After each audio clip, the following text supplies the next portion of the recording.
José Luis, encantado de volverte a recibir. Muchas gracias, yo también encantado de estar con vos. Mira, hablemos un poco primero de la inflación. ¿Qué sentís que va a pasar 2023?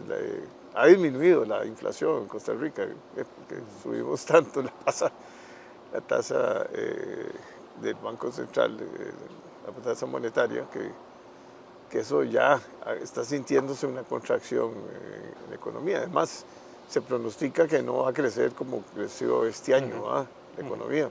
A nivel mundial está sucediendo lo mismo, en Europa, en América Latina, porque el enemigo más grande que hay es la inflación, parece mentira. Y cifras que nunca se habían visto en ningún país, ¿verdad? Así es. Uno ve países como Inglaterra, el mismo Estados Unidos, miren que ellos no parece que vayan a reducir la tasa. La Fed no va a reducir la tasa, va a dejar hasta que se comience a enfriar un poco esa economía, aunque tiene pleno empleo prácticamente. Aquí la situación del crecimiento del PIB para el año entrante ya no es tan halagador. Así es. Y tenemos ajustes todavía serios, ¿verdad? Por hacer, porque yo creo que el crecimiento un poco ha sido por las zonas francas que no dejan de ser ya el 10% del PIB, que han tenido crecimientos de 2 dígitos. Así es. Un poco también la industria nacional comenzó a crecer, ¿verdad? Cosa que estaba muy... Pero hay una contracción. Hablemos un poco de eso. Sí. Bueno, quizás para empezar hay un tema que puede parecer una perogrullada, ¿verdad? Pero creo que siempre vale la pena plantearlo. Y es que generalmente cuando llega el fin de año siempre queremos hacer como... Creemos que hay alguna pared, un corte que divide 2022 y 2023 y bueno, pues es evidente que no es así. Es un continuo, exactamente, es un continuo, es un proceso que arrancó incluso en el 2021 y que va pasando por diferentes etapas conforme se van quemando esas etapas o se van tomando decisiones de política económica que afectan las variables relevantes.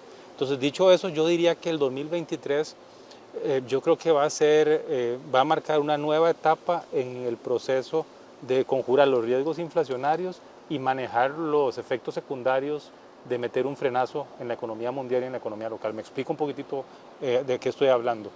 El 2022 fue un año caracterizado por un repunte inflacionario muy acelerado. En cuestión de entre 3 a 6 meses, las tasas de inflación pasaron de estar alrededor del 3-4% interanuales a 2 dígitos en casi todos los países del mundo, incluyendo Costa Rica, ¿no? Eso condujo a reacciones de política monetaria, desde mi punto de vista totalmente razonables, ¿no? Yo creo que podemos conversar de eso más adelante. Hay que evitar caer en el juego de ser el entrenador de fútbol del lunes por la mañana o el comentarista deportivo de la radio del lunes por la mañana. En el momento en que se presentó el fenómeno inflacionario había que hacer algo y lo que hicieron los bancos centrales es lo que está en su libro de instrucciones, en su manual de instrucciones. Entonces, 2022 fue ese año de alta inflación y fue el año en que los bancos centrales metieron el freno, ¿verdad? Subieron tasas de interés y restringieron la política monetaria con el fin de conjurar los fantasmas y los riesgos inflacionarios. También de un exceso de circulante que había. Sí, exactamente, porque ahí el tema es el siguiente: a nivel mundial, no Costa Rica, pero por lo menos a nivel mundial, esa inflación tuvo 2 causas. Uno fue el exceso, la expansión monetaria del 2021. del 2020-2021 por la pandemia. La expansión fiscal también. Las economías avanzadas expandieron fuertemente sus niveles de gasto público y sus déficits para apoyar a los hogares y las empresas en sus países. Y además, las disrupciones de la pandemia y el frenazo de la pandemia, el apagón de la pandemia y el reiniciado de la pandemia generaron problemas de logística y en los mercados de materias primas muy importantes que además atizaron la inflación. Entonces fue una inflación que tuvo componentes de oferta y de demanda. Los componentes de demanda en las economías avanzadas asociados con el empujón que dio la política monetaria y la política fiscal al gasto de las familias y las empresas para salir de la recesión pandémica, y el otro tema fue la oferta, que fue el impacto de los contenedores, los problemas de los microchips. Sí, los microchips, el hecho de que la economía mundial se apagó literalmente, es como si hubiéramos bajado un interruptor y lo volviéramos a encender en el año 2020, eso generó problemas de provisión de ciertos insumos básicos e incluso productos manufacturados. Pero la cuestión es que eso, Bueno, después viene la guerra. después viene la guerra de Ucrania, que eso lo que generó fue, agravó los problemas los problemas de suministros de materias primas, y yo creo que creó una cosa psicológica que va a ser muy interesante analizar en el futuro, y es que le puso en la cabeza a las familias, a las personas en todo el mundo y a las empresas en todo el mundo de que había, digamos, riesgos geopolíticos muy grandes y sobre todo que había inflación muy fuerte. Entonces, la inflación es un fenómeno muy psicológico también. En la medida en que todos creemos que va a haber inflación, al final hay inflación. Y eso pasó en febrero, marzo, y para terminar toda esta mezcla de factores, eso desembocó en una inflación muy acelerada en el 2022. La reacción era la esperada, los bancos centrales metieron los frenos, ¿verdad? Y eso significa, cuando un banco central se asusta por la inflación, eso lo que significa, meter los frenos significa endurecer las condiciones crediticias, subir la tasa de interés. ¿Para qué? Para que la gente gaste menos, ¿verdad? Y sobre todo para asegurarle a la gente en su cabeza, a la gente y a los empresarios en su cabeza, de que él tiene control, de que tiene control de la inflación y que va a hacer todo para evitar que los precios se desboquen, ¿verdad? Y eso fue esa fue la segunda parte del 2022. Fue restricción crediticia, tasas de interés más altas y afortunadamente en primeros indicios de que la inflación comienza a bajar. Sí. Comienza a bajar primero porque los temas de oferta afortunadamente fueron más cortos de lo que todo el mundo esperaba. Digamos, en estos momentos sí, el petróleo está a $80. El petróleo está a $80, los fletes marítimos ya están en los niveles del 2000, sí, previos al 2020. Entonces, afortunadamente ese shock pasó, ¿verdad? Ahora entramos en una siguiente etapa que es la gestión de la presión inflacionaria de demanda en las economías avanzadas, y yo llamaría la etapa en donde los bancos centrales se ponen finos, en el siguiente sentido. Al principio era necesario meter el frenazo fuerte, subir las tasas de interés en forma muy rápida para contener las expectativas inflacionarias. Una vez que uno siente que la inflación se está desacelerando, comienza primero a hacer una pausa, y probablemente veamos, yo apostaría que en el segundo o tercer trimestre del año 2023 vamos a empezar a ver los bancos centrales, incluyendo el costarricense, empezando probablemente a bajar un poco tasas de interés conforme van confirmando que el riesgo inflacionario pasa, y empiezan entonces a tratar de evitar el efecto secundario de la política monetaria restrictiva, que es la desaceleración económica, ¿no? A veces hay personas que piensan que los bancos centrales son insensibles al desempleo y al crecimiento, y no lo son. En realidad, el problema, la inflación y el crecimiento económico o el ciclo económico de corto plazo son dos caras de una misma moneda. Lo que pasa es que cuando uno tiene, es como un médico cuando se enfrenta a un problema de salud. Cuando uno tiene una enfermedad muy grave que hay que atender muy rápido, se concentra en eso, y una vez que controla el riesgo, en este caso el inflacionario, empieza a calibrar la política monetaria. Entonces, todo este cuento tan largo que te estoy echando, ¿verdad? No. Un poco a lo que quiero conducir es que 2023 va a ser el año del ajuste fino en la política monetaria. Yo creo que en Costa Rica, de hecho ya en diciembre el Banco Central no subió la tasa de interés más. Yo creo que en Costa Rica ya la tasa de política monetaria alcanzó un máximo. Conforme el ritmo inflacionario vaya bajando y sobre todo las expectativas de inflación de las personas vayan bajando, el Banco Central se va a animar probablemente entre abril y septiembre del año entrante a empezar a hacer los ajustes a la baja en la tasa de política monetaria. Una cosa que yo creo que la gente tiene que tener presente es que no crean que las tasas van a volver a las del 2021, ¿verdad? Es decir, la tasa de política monetaria no va a volver a ser cero prácticamente. No. Van a ser tasas normales, vamos a volver a tasas, a costos del dinero en el sistema financiero mundial y local razonables. ¿Y qué son razonables? Son una tasa de interés real más una expectativa de inflación. Es decir, vamos a hablar, yo creo que en Costa Rica vamos a hablar en tasas de, por ejemplo, a depósitos a un año, alrededor de algo así como entre un 5 un 6%, ¿verdad? Va a ser como lo que debería ser normal, no lo que teníamos antes de este repunte inflacionario. Conforme el Banco Central empieza a hacer sus ajustes finos, ¿verdad? Pues entonces la desaceleración que hemos estado observando en la economía, especialmente la parte doméstica de la economía, pues se debería ir aliviando, ¿verdad? La economía también va a crecer lentamente porque el resto del mundo se nos está desacelerando. Eso que mencionabas de zonas francas, que por cierto, la última estimación del Banco Central dice que ya no es 10, sino que es 15% de la economía, ¿verdad? Probablemente el crecimiento de zonas francas, quitando la nueva inversión, se va a desacelerar y las exportaciones se van a desacelerar un poco, pero vamos a estar en ese proceso de transición el año próximo, me parece a mí. Bueno, pero a ver, la deuda pública disminuyó este año. Sí, porque eso es numerador entre denominador, ¿ya? Y si bajó, si subió exacto. el denominador, porque los ingresos también fiscales aumentaron, ¿verdad? Sí. El déficit fue menor, o sea, hay un superávit primario Así es. terminando el periodo más Así alto es. de lo proyectado. De lo proyectado, así es. Eso es una buena noticia. Yo creo que tenemos que alegrarnos todos del proceso de ajuste fiscal, ¿verdad?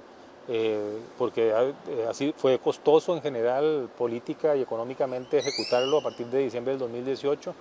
Creo que hay que alegrarse de los resultados, pero yo creo que hay que ser cuidadosos en pensar que eso va en automático, ¿verdad? Y te explico por qué. Vamos a ver. Si uno ve, por ejemplo, la recaudación tributaria, ¿verdad?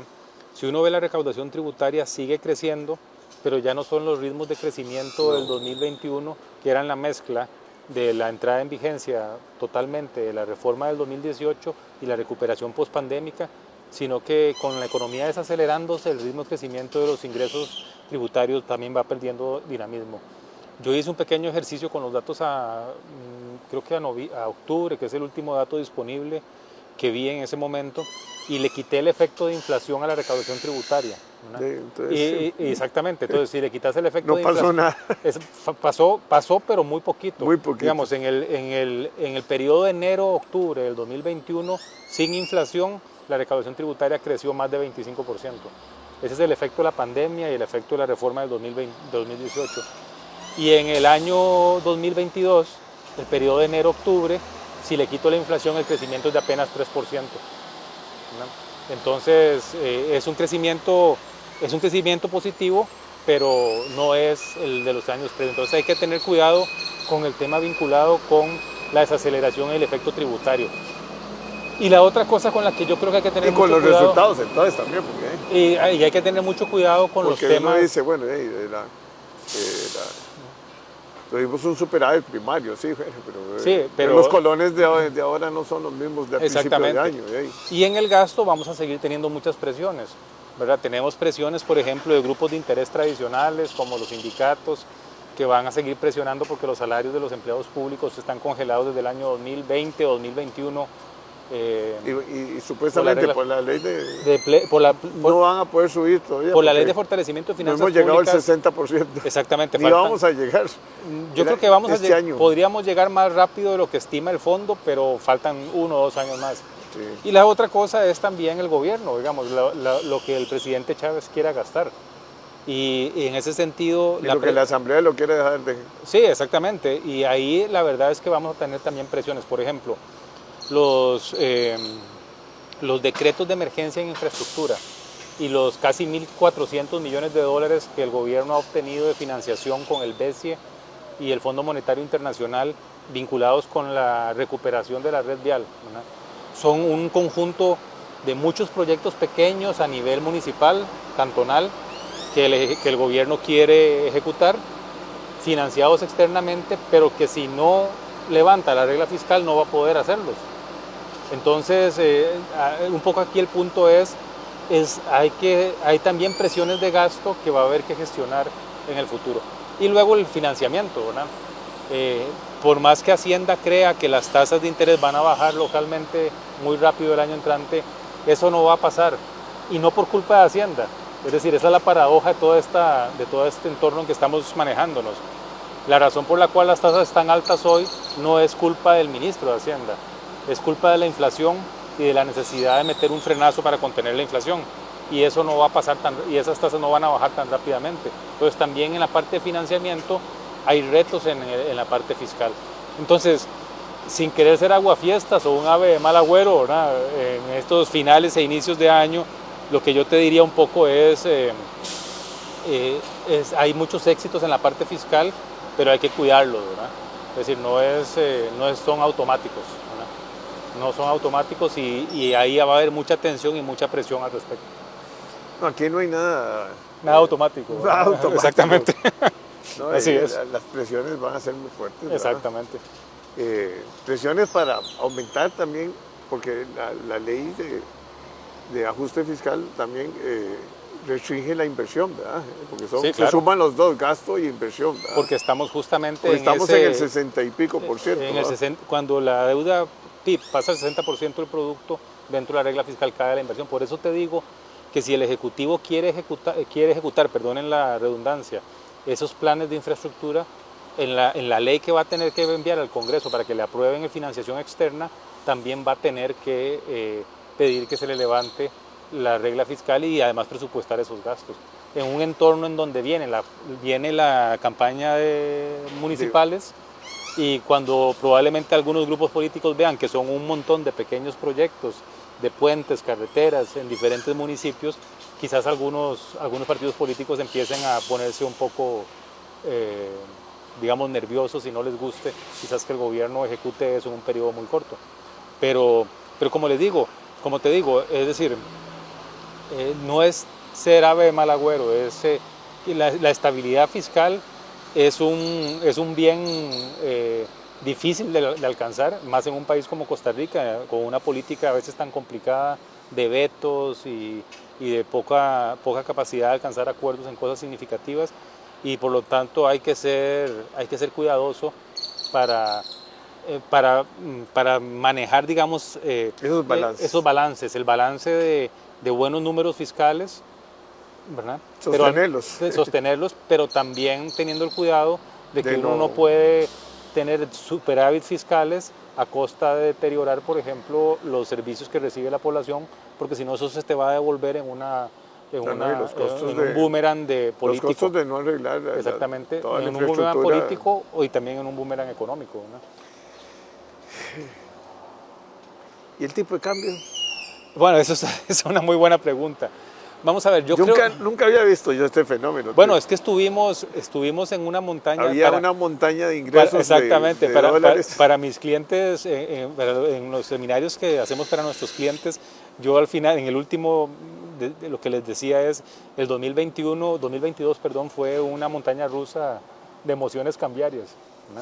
Porque tuvimos de todo, ¿no? Llegamos casi a 700 exactamente, una presión. Y ahora estamos a menos de 600. Tuvimos una presión sostenida por el aumento en precios de materias primas y la caída en los ingresos de turismo y de exportaciones durante la pandemia. Tuvimos un susto cambiario, que fue cuando el presidente dijo a las 4 de la tarde un domingo que no había reservas, y eso provocó que el tipo de cambio, en mi opinión, subiera hasta 700 colones por dólar y el Banco Central tuviera que perder, ahí sí, casi 170 millones de dólares de reservas en 2 semanas para poder aplacar esos temores.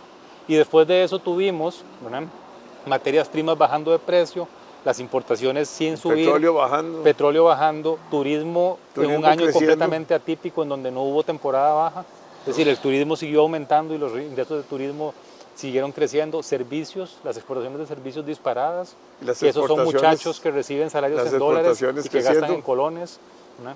Y eso condujo a esa apreciación tan marcada en los últimos meses del año pasado, del año 2022.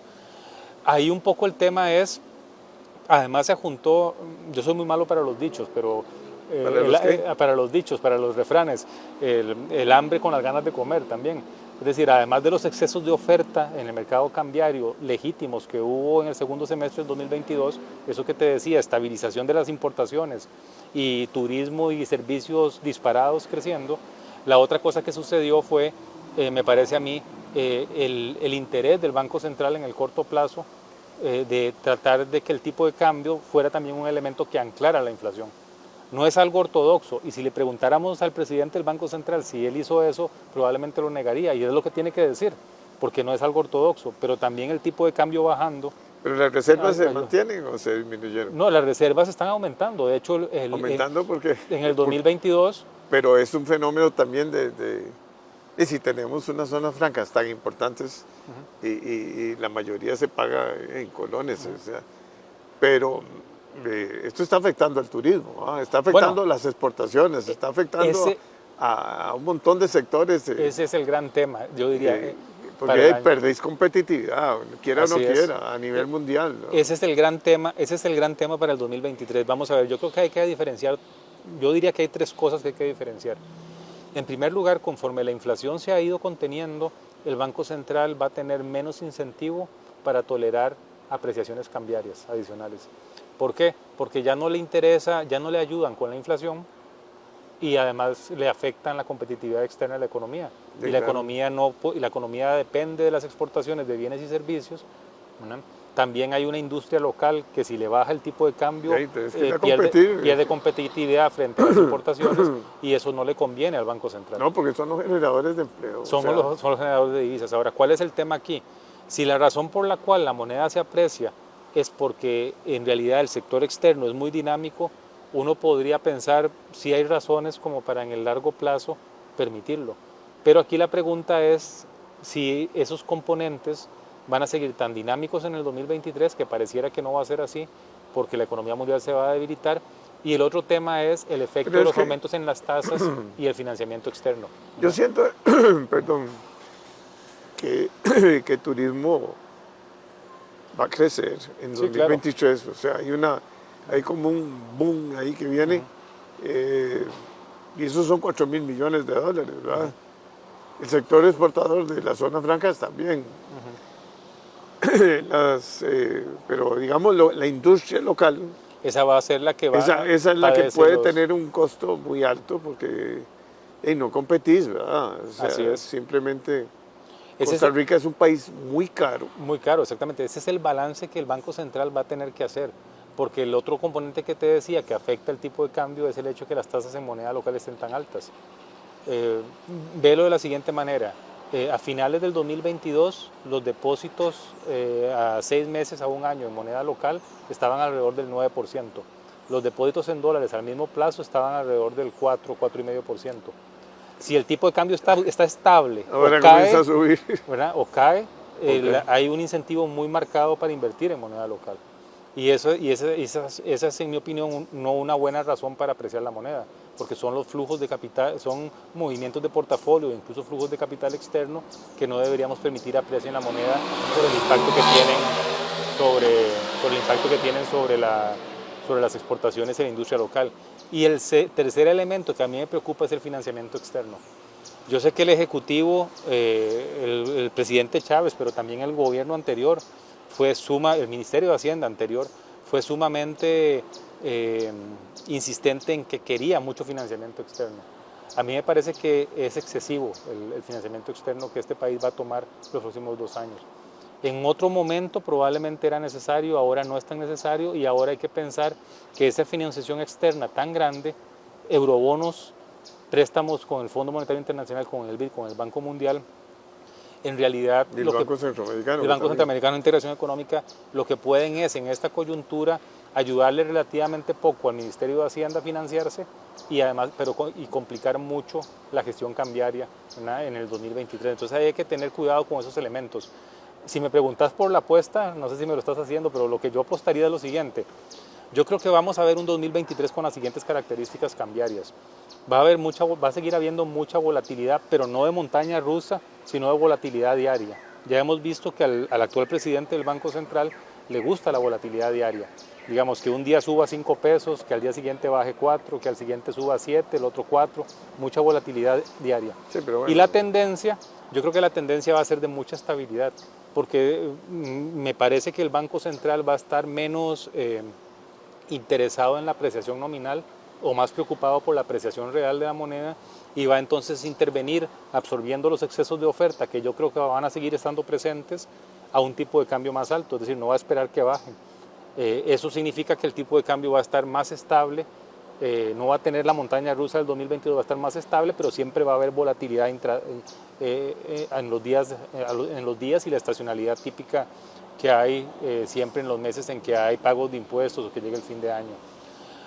Ahora, que el Banco Central intervenga va a significar que el Banco Central va a recuperar las reservas que perdió en 2021 y 2020, pero va a generar una complicación monetaria. ¿Por qué?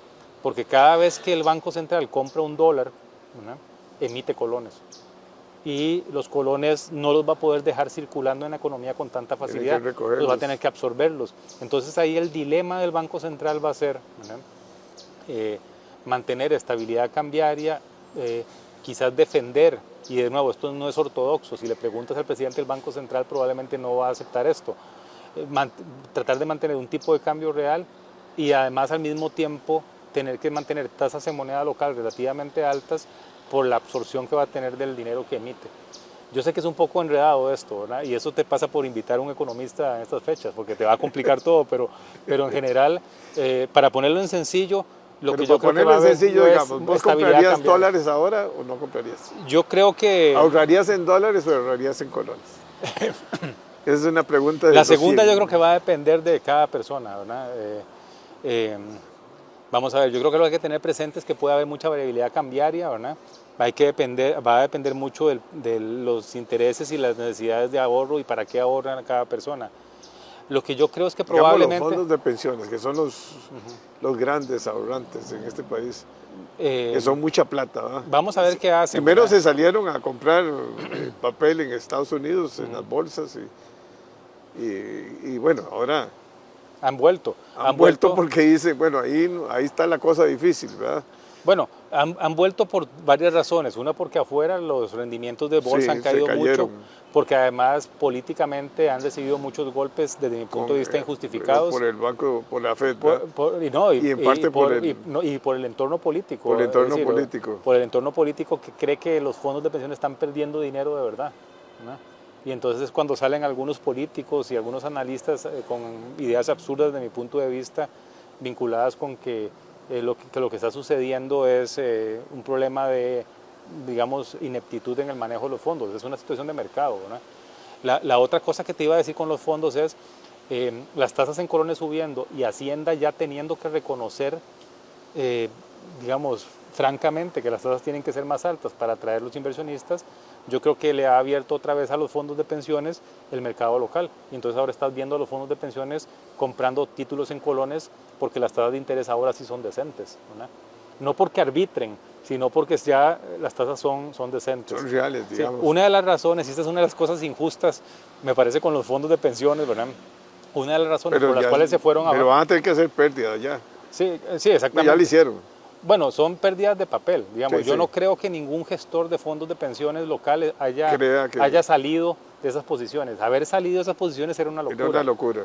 Yo creo que ahí las tienen. Eso es a largo plazo. Y esas bolsas... Bueno, salvo los que se le iban a vencer, eso sí tenían que salir. Pero la mayor parte eran acciones, entonces no vencen. Entonces yo te apuesto que en un año y medio, muchas de esas ganancias se recuperan. Y la otra cosa que la gente no dice, ¿verdad? Los fondos de pensiones empezaron a invertir en el 2020, ¿verdad? Si uno ve toda la ganancia de 2020 a 2022 y después la pérdida de 2022, todavía hay una ganancia de 35%. Entonces también yo creo que hay que saber... Porque como les llega todos los meses... Yo creo que se asusta. Yo creo que los pensionistas, los afiliados, digamos, realmente se asustan. Pero también creo que hay otros sectores que tratan de hacer de esto un tema político, ¿verdad? Y esa es la parte que me parece que los fondos de pensiones recibieron mucho palo, ¿verdad? Me parece que innecesariamente. Pero bueno, estábamos hablando de los fondos de pensiones, entonces los ves invirtiendo en colones. Y lo que te iba a decir es lo siguiente, una de las razones por las cuales los fondos de pensiones salieron, ¿verdad? No fue solo porque arbitraron rendimientos solo por codicia, ¿verdad? O avaricia. No había papel aquí. Porque no había papel local y porque Hacienda... El Hacienda del gobierno anterior y el Hacienda del gobierno de Chávez se empeñaron en mantener tasas que eran absurdamente bajas, ¿no? Y la verdad es que la Tesorería Nacional y la gestión de la deuda pública también tienen que entender que si ustedes quieren, que tienen que ajustar las tasas cuando hay una inflación alta o cuando el Banco Central sube la tasa de interés, pues inevitablemente van a tener que ajustar la tasa de interés porque si no pasa lo que sucedió, que se quedan sin inversionistas, ¿no? Entonces son esas cosas de balance. Estamos hablando ya de otro tema, pero son esas cosas de balance que yo creo que a veces hace falta. ¿Y los fondos de inversión? Los fondos de inversión en Costa Rica son muy particulares, son como esquizofrénicos, como bipolares en alguna medida. Tenemos fondos de inversión de muy corto plazo que esos casi no tienen, esos van a estar invirtiendo en activos de muy corto plazo en dólares y colones, entonces casi no tienen espacios para este tipo de arbitraje. Y los otros son los fondos inmobiliarios, que esos son otra cosa, digamos, complicada, ¿verdad? Y esos son muy complicados, te voy a decir por qué. Porque los fondos inmobiliarios se desarrollaron en Costa Rica en momentos en tasas de interés muy bajas. Entonces, las rentas de inmobiliarias generalmente Eran rentan... mejor que el rendimiento. Sí, exactamente. Pero ahora cambió. Ahora cambió. Y vean lo que va a suceder. Lo que sucede es lo siguiente. Las rentas financieras, las tasas de interés financieras suben, pero las rentas inmobiliarias no van a subir. Entonces ahora se va a revertir un poco ahí. Ahí lo que yo le diría a la gente que tiene fondos inmobiliarios es que tenga calma, ¿verdad? Que cuando la demanda va a subir. Exactamente, que la demanda... Porque el problema es un problema de oferta y demanda, había crecido mucho exactamente, también. Y que si uno se mete en un fondo inmobiliario, la verdad, se mete en el largo plazo. Y simplemente tener un poco de dar tiempo, ¿verdad? En finanzas yo creo que lo peor que uno puede hacer es reaccionar sin pensar. Sin pensar, exactamente. Mira, y en cuanto a pobreza y empleo. Es muy buena pregunta. En cuanto a empleo, yo creo que desgraciadamente no vamos a tener un buen año, ¿verdad? Porque la economía va a estar experimentando en la primera parte del 2023 el bajón de demanda más grande. Entonces, la mejora que vimos en el desempleo después de la locura de la pandemia se va a frenar. Y vamos a empezar a ver probablemente tasas de desempleo aumentando en el primer semestre, primeros 9 meses del año entrante, del año 2023. En pobreza lo que pasa es lo siguiente, ¿verdad? En pobreza los problemas estructurales siguen ahí, digamos, no hemos hecho nada para resolver los problemas estructurales. La baja en la inflación y las ayudas sociales, por ejemplo, este plan que tiene el IMAS de entregar un subsidio asociado con inflación, va a ayudar un poco a reducir el impacto sobre la pobreza extrema especialmente, pero me temo que ahí vamos a seguir teniendo problemas estructurales que no se resuelven solo con crecimiento económico. El crecimiento económico ayuda y para poder repartir uno tiene que tener que repartir, pero los beneficios del crecimiento económico no se redistribuyen automáticamente, hay que tener políticas alrededor de eso. Y no son solo políticas de ayudar a los más vulnerables, me parece a mí, son políticas generales, por ejemplo, una mejor educación. Por ejemplo, ¿cuál sería el mejor elemento para poder sacar familias de la pobreza o que los niños que nacen en hogares pobres es el reto más importante. Salgan de esa condición en el futuro? Mejorar la educación. ¿Por qué? Porque eso es lo que les va a dar acceso a poder, si lo desean, ¿verdad? Emplearse en los sectores dinámicos, ¿verdad? Sí, yo es que no creo en... como está estructurado el MEP, me parece que no vamos a salir de este embrollo. No, y yo creo que hay que cambiar lo que llaman ellos los gobiernos o las juntas de educación y darle a una figura más o menos de cooperativas, que trabajen, las cooperativas tomen una decisión importante en... Sí, puede ser un poco de roles más locales. Es que no puede ser, o sea, en otras partes del mundo, digamos, digamos, puede ser el municipio, pero son otro perfil de municipio. Sí, claro, exactamente. También aquí, la descentralización en Costa Rica no necesariamente es una salida. No. Lo hemos visto con las carreteras. Sí. Y además hay también muchos problemas de distribución. Hay municipios muy ricos, por ejemplo, si estamos hablando de Escazú, Santana, Cuyabat, ¿verdad? Y otros que tienen menos... Y el perfil y la falta de evaluación, o sea, nosotros, el problema de toda la estructura del Estado es nadie evalúa. Sí, así es. Aquí lo único que dice la Contraloría es gastaron o no lo que presupuestaron, eso no. Así es. O sea, ni la Contraloría le corresponde tampoco evaluar el rendimiento y la productividad y la competitividad. O sea, nosotros seguimos teniendo grandes problemas y periféricos, ¿verdad? Porque sí, también eso es otro problema. Yo creo que no es lo mismo GAM que lo que es, ¿cómo se llama? Los puertos. Los puertos, sí, las zonas fronterizas. Las zonas rurales o las zonas fuera del Valle Central. Sí, yo creo que ahí hay varias cosas. En educación está el tema que estás diciendo claramente, que la evaluación También yo creo que nos hemos quedado en educación y también en algunas políticas de salud mucho viviendo en el pasado. Sí. Digamos, en los años 50, 60, 70 del siglo pasado, la idea, los retos eran alfabetización y cobertura. Digamos, ya ahora, o por ejemplo en salud, los retos eran enfermedades infectocontagiosas. Sí, Ya es ahora, otro mundo. ya ahora es otro mundo. Digamos, ahora tenemos cobertura casi del 100%, cobertura del 100% en primaria, tasas en secundaria desgraciadamente más bajas, pero que han subido en los últimos años, o por lo menos subieron en los años anteriores. En salud, por ejemplo, los retos ahora son las enfermedades crónicas. Y sin embargo, muchas veces seguimos gastando y seguimos teniendo instituciones y políticas nacionales pensando en que estamos en los años 60 y 70. Bueno, y ese cambio de casas es del que no hacemos. No se ha hecho ningún programa de prevención. O sea, todo es...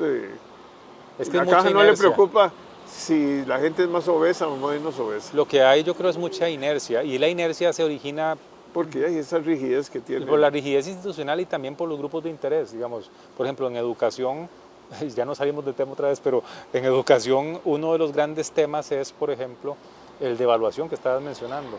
Y la verdad es que hay muy poco, yo no conozco un ministro de educación que se haya animado a entrarle al tema de evaluación, básicamente porque probablemente no dura un mes en su cargo, porque los grupos sindicales entonces, no quieren evaluación. Posiblemente los profesores de matemáticas no saben lo que tienen que saber, ni los de inglés saben lo que tienen que saber.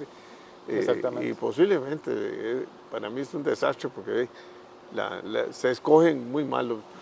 O sea, es desde la formación, la escogencia y después la evaluación.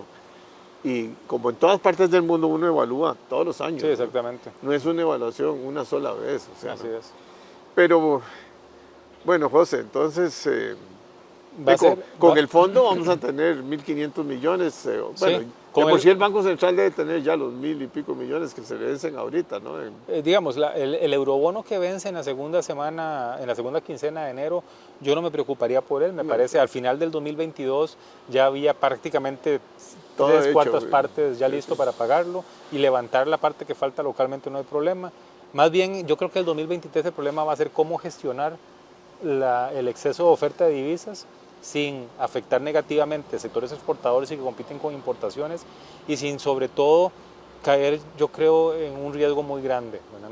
Es permitir que la moneda local se aprecie en términos reales por razones temporales o espurias, y la otra cosa es ojalá que no usemos el tipo de cambio, y no lo digo por el Banco Central, lo digo más por el Ejecutivo, que no usemos el tipo de cambio como una herramienta para controlar la inflación, una herramienta populista. En algunas conferencias de prensa de final de año me pareció escuchar ahí como mucha euforia con que el tipo de cambio está más bajo, y pues sí, está más bajo y algunos sectores se ven beneficiados con eso, pero todo tiene que tener un balance, y lo correcto no es bajarlo, no es que baje por bajarlo, es que responda a una realidad, el poder que tiene el Banco, de largo plazo. Banco Central, porque Monex es una parte muy pequeña Así es.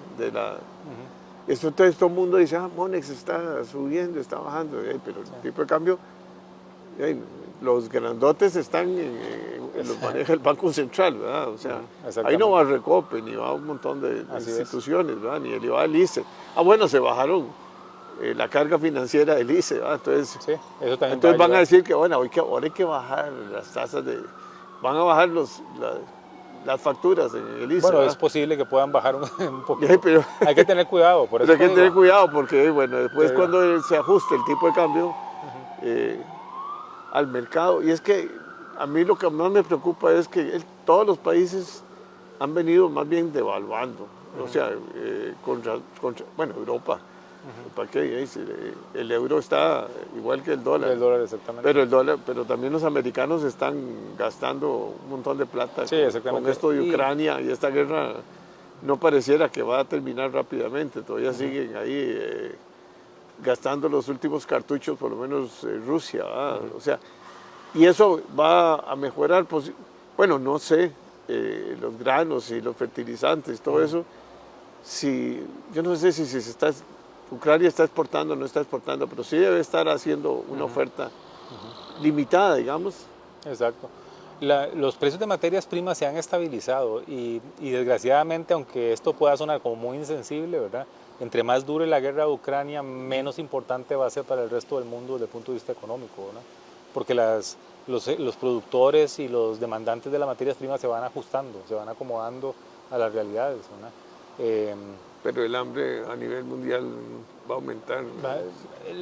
Afortunadamente ha habido un retroceso, todavía los precios están altos, hay problemas, digamos, complicados, especialmente en Medio Oriente y en África, en África, que son los principales demandantes de los cereales que se producen en Rusia y Ucrania, pero el resto del mundo, digamos, los precios son más altos, hay un impacto negativo sobre la capacidad de compra de los hogares, pero los suministros se han mantenido. Entonces eso un poco ha pasado, se ha controlado un poco, ¿no? No se ha resuelto, ¿no? Pero No. por lo menos...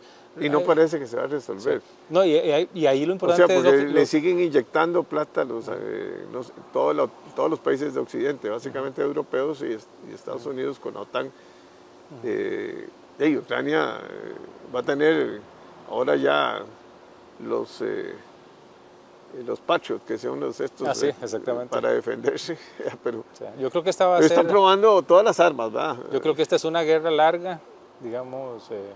pero los rusos, tarde o temprano, ya hasta los chips se lo están cortando. Entonces ya Sí, exactamente. los armamentos de ellos no eran tan sofisticados. Sí, ¿verdad? yo creo que digamos, el gran perdedor de esto va a ser sin duda Rusia. Sí, ¿verdad? claro. Porque las ganancias, digamos, geopolíticas van a ser las ganancias en territorio van a ser muy limitadas y más bien yo creo que Rusia ha mostrado, digamos, el ejército, No era tan... la potencia militar rusa ha quedado desnudada, ¿verdad? Sí. Y además y nos va a dejar al mundo un problema más grande, ¿verdad? Porque vamos a ver, después, supongamos que la guerra terminara, yo estoy seguro que va a haber casi que un plan Marshall para Ucrania y que Ucrania, Europa y Estados Unidos lo van a levantar probablemente en un periodo muy... ¿Y con qué? ¿Con el Banco Central seguro? Bueno, con la cooperación internacional. Sí. ¿Verdad? Pero el gran tema es Rusia. Rusia va a quedar más bloqueado internacionalmente, con una situación económica complicada, con una situación política muy compleja, ¿verdad? Y con demasiadas armas nucleares. Entonces uno generalmente no quiere tener locos, ¿verdad? Ni quiere tener problemas políticos grandes en un país que tiene más de 5.000 ojivas nucleares, ¿verdad? Entonces ese es un poco el tema. Vamos a entrar un poco, no sé si recuerdas, cuando cae la Unión Soviética, ¿verdad? Que uno de los grandes temas geopolíticos era cómo se lograba hacer que la Unión Soviética no se desintegrara, tipo los Balcanes, por ejemplo, tipo la antigua Yugoslavia, sino que mantuviera cierta cohesión sobre todo y control sobre el armamento nuclear. Bueno, a mí me parece que un poco podemos ver eso a nivel geopolítico, sobre todo si Rusia termina descomponiéndose políticamente e internamente producto de esta crisis. Es una especulación, pero creo que ese va a ser el tema del año entrante. No si Rusia le gana a Ucrania. Yo creo que aquí digamos, cómo va a seguir el conflicto y también, qué va a pasar en Rusia. Y también mucho van a ser las guerras producen inflación también. O sea, claro. Es una producción de armas, o sea. Sí. Bueno, y esta guerra... después para reconstruir también va a ser una... Sí. No, y esta guerra y sobre todo el tema geopolítico mundial es inflacionario en muchos sentidos, no solo por el tema de la guerra en sí misma, sino por ejemplo todo este tema del friendshoring o el nearshoring, ¿verdad? El hecho de que la producción que antes estaba en China, por ejemplo, o en países que no se consideran amigos, se esté desplazando a otros sitios que nos beneficia a nosotros, es inflacionario, porque digamos, en otros países se produce más caro que en China. Entonces todas las cosas que por razones geopolíticas se desplacen de producción de China, que se muevan, qué sé yo, a Vietnam, que se muevan a Taiwán, que se muevan a América Latina, a México, ¿verdad? Ya no van a ser tan baratos, ¿verdad? Y una de las razones por la que la inflación bajó tanto en los años 90, de primera década de este siglo, era por el proceso de internacionalización de la producción. Bueno, y cada vez también me imagino que los salarios de los chinos va a subir porque... Se te va a acabar el rollo porque estamos hablando ya mucho, ¿verdad? Bueno, José. Bueno, un gusto hablar contigo. Y de verdad, yo creo que te espero el año entrante. Como siempre, yo encantado de conversar. Es muy agradable. Es una conversación muy rica. Exactamente. Y feliz año y feliz Navidad. Muchas gracias, igual a vos.